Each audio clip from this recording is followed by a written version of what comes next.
আসসালামু আলাইকুম রহমতুল্লাহি ওয়া বারাকাতুহু। সম্মানিত ভাই বোনেরা, আজকে আমি আপনাদের জন্য নিয়ে এসেছি এমন একটি কোরআনিক আমল বা তদবির, যেটা করলে আপনার মহাব্বতের মানুষ, ভালোবাসার মানুষ, সেই পৃথিবীর অপর প্রান্তে থাকলো, যত দূরেই থাকুক না কেন, ইনশাল্লাহু আজিজ সে আপনার কাছে ফিরে আসতে বাধ্য হবে ইনশাল্লাহ। আচ্ছা, আমার কাজগুলো কেমন হয় সেটা অবশ্যই আপনারা বেশ ভালো করে জানেন, যেহেতু ইউটিউবে আমার চ্যানেলটা আপনি সম্পূর্ণ ঘুরে দেখলে হাজার হাজার মানুষের রিভিউ আলহামদুলিল্লাহ দেখবেন। যারা আমার কাছ থেকে কাজ করে নিছে, প্রতিটা মানুষের কাজের রিভিউ আলহামদুলিল্লাহ আছে, বা চাইলে আমার সাথে যোগাযোগ করে আপনারা রিভিউ দেখতে পারেন। আমি আল্লাহর কোরআন দিয়ে কাজ করি, ফলাফল দেওয়ার মালিক আল্লাহ, তবে আমি উসিলা। ইনশাল্লাহ এতটুকু আশ্বাস বা গ্যারান্টি দিতে পারি, আল্লাহর কালাম ইনশাল্লাহ ফলাফল নিশ্চিত, বাকিটা আল্লাহ ভরসা।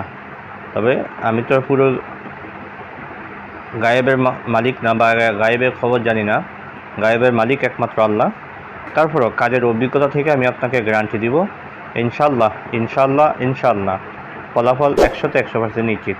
আল্লাহ যদি অন্য 10টা মানুষকে কাজের রেজাল্ট দেয়, তাহলে আপনাকে কেন দিবে না? আপনাকেও ইনশাল্লাহ অবশ্যই দিবে। আর যে আমলটা নিয়ে আমি আজকে হাজির হলাম, এটা খুবই সহজ একটা আমল। তো যারা নিজেরা করতে চান, অবশ্যই সম্পূর্ণ ভিডিওটা ভালোভাবে দেখে নিয়ম বুঝে তারপর কাজ করবেন ইনশাআল্লাহ। এই আমলটা করতে গেলে আপনাকে কোনো জিনিস ক্রয় করতে হবে না, কোনো কিছু ক্রয় করতে হবে না। এটা একটা আমল, আপনি এই আমলটা করবেন। এটা তদবিরটি অত্যন্ত সহজ, অনেক সহজ একটা কাজ। আপনাকে অবশ্যই সম্পূর্ণ আলোচনাটা শুনে তারপর আপনাকে আমলটা করতে হবে ইনশাআল্লাহ। তো এই আমলটা করতে গেলে আপনাকে প্রতি বৃহস্পতিবার দিন, অর্থাৎ জুমার রাত্রে একাকী নির্জন স্থানে বসে আপনি আল্লাহর কাছে আল্লাহকে আল্লাহর দিকে মোতাজ্জু হয়ে আপনি নিচু হয়ে বসে সর্বপ্রথম 101 বার আপনি দুরূদ শরীফ পাঠ করেন। 101 বার আপনি দুরূদ শরীফ পাঠ করেন। 101 বার দুরূদ শরীফ পাঠ করে আপনি একটা কোরআনুল কারীমের একটা আয়াত রয়েছে, আয়াতটা হলো ওয়া আলকাইতু আলাইকা মুহাব্বাতাম মিন্নি, সূরা তহা আয়াত নাম্বার 39। ওয়া আলকাইতু আলাইকা মুহাব্বাতাম মিন্নি, এই আয়াতটুকু, কোরআনুল কারীমের এই আয়াতটুকু আপনাকে মাত্র 71 বার আপনি পাঠ করেন। একবার পাঠ করে একবার বলবেন যে আল্লাহ ওয়াল কাইতু আলাইকা মুহাব্বাতাম মিন্নি, আমি অমুকের ছেলে অমুকের মহাব্বত, অমুকের কন্যা অমুককে হাজির করো।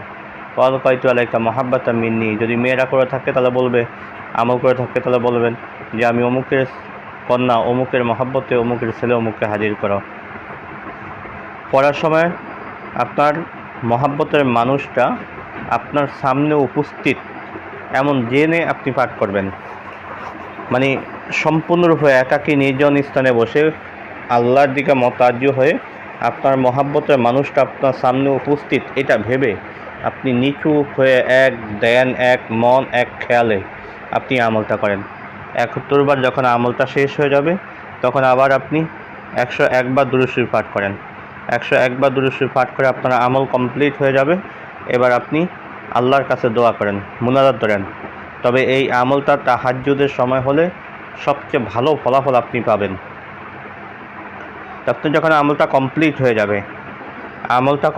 হয়ে গেলে আল্লাহর কাছে দোয়া করেন, মুনাজাত ধরে আপনার ভালোবাসার মানুষকে পাওয়ার জন্য আপনি আল্লাহর কাছে চান। ইনশাল্লাহু আজিজ, বিশ্বাস রাখুন, আল্লাহর রহমতে আপনার মহাব্বতের মানুষ পৃথিবীর যেখানেই থাকুক, যত দূরেই থাকুক না কেন, সে আপনার কাছে, আমার আল্লাহ আপনার কাছে তাকে হাজির করবেন। এটা নিশ্চিত। আপনি আল্লাহর কোরআনের প্রতি বিশ্বাস রেখে আমলটা করতে পারেন ইনশাআল্লাহ। তো ভিডিওটা যদি আপনাদের ভালো লাগে তাহলে অবশ্যই লাইক দিবেন, শেয়ার করবেন। আপনার বন্ধুদের মাঝখানে বেশি শেয়ার করে পৌঁছে দিয়ে অপর মুসলমান ভাই যেন আমলটা করে তার জন্য হাজত পূরণ করতে পারে, সেই সুযোগ ইনশাল্লাহ করে দিবেন। অবশ্যই চ্যানেলটি সাবস্ক্রাইব করতে কিন্তু ভুলবেন না। তো আজকে আলোচনাটা এই পর্যন্তই থাকবে। দেখা হবে পরবর্তী ভিডিওতে, সে পর্যন্ত আমার সাথেই থাকেন। ওমা তৌফিক ইল্লা বিল্লাহ। আসসালামু আলাইকুম ওয়া রাহমাতুল্লাহি ওয়া বারাকাতুহু।